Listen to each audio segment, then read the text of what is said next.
బ్రహ్మకన్ను వజ్రం. ఇదో శాపగ్రస్త వజ్రం. మన దేశం నుంచి తరలిపోయిన మరో పెద్ద డైమండ్ ఐ ఆఫ్ బ్రహ్మ, తెలుగులో బ్రహ్మకన్ను వజ్రం. అది శాపగ్రస్తం. ఎవరి చేతికి వెళ్ళినా ఆత్మహత్యలకు పాల్పడ్డారన్న విషయం ఎప్పుడైనా విన్నారా? ప్రస్తుతం దాన్ని ది బ్లాక్ ఓర్లో డైమండ్గా పిలుస్తున్నారు. చాలా అరుదైన నలుపు రంగు వజ్రం. దాని బరువు 67.69 క్యారెట్లు.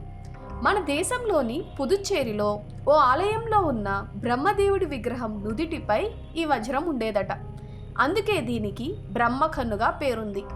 ఓ సన్యాసి బ్రహ్మదేవుడి విగ్రహం నుంచి వజ్రాన్ని దొంగిలించుకెళ్లాడని, దీంతో ఆ వజ్రం ఎవరి వద్ద ఉంటే వారికి కీడు జరిగేలా శాపం వచ్చిందని కథనం.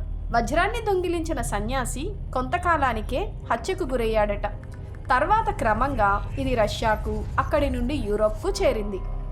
1932లో యూరోప్ వజ్రాల డీలర్ జేడబ్ల్యూ ప్యారిస్ ఈ వజ్రాన్ని కొని అమెరికాకు తీసుకెళ్లాడు.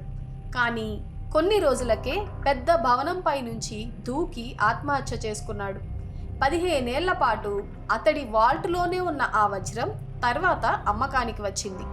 దాన్ని ఎవరో వ్యక్తి కొని ఫ్రాన్స్లోని ప్యారిస్కు వచ్చిన రష్యా రాజకుమార్తెలు లియోనిలా, నదియా ఓర్లోలకు ఇచ్చాడు. దాన్ని ధరించిన ఈ ఇద్దరు రాజకుమార్తెలు కూడా ఒకరి తర్వాత మరొకరు ఆత్మహత్య చేసుకున్నారు. ఈ వజ్రాన్ని చివరిగా ధరించిన రాజకుమార్తె పేరిటే దీనికి బ్లాక్ ఓర్లో అని పేరు వచ్చిందని చెప్తారు. నాటి నుంచి ఇది శాపగ్రస్త వజ్రంగా పేరు పొందింది. అయితే కథ ఇక్కడితో అయిపోలేదు. 1950వ దశకంలో చార్లెస్ విల్సన్ అనే వ్యక్తి ఈ వజ్రాన్ని కొనుగోలు చేశాడు. శాపం పోతుందన్న ఉద్దేశంతో 3 ముక్కలు చేయించాడు. అందులోని పెద్ద ముక్క ఇప్పుడు బ్లాక్ ఓర్లోగా చలామణి అవుతుంది. మిగతా 2 ముక్కలు ఏమయ్యాయో ఎవరికీ తెలియదు. ప్రస్తుతం బ్లాక్ ఓర్లో వజ్రం బ్రిటన్లోని న్యాచురల్ హిస్టరీ మ్యూజియంలో ఉంది.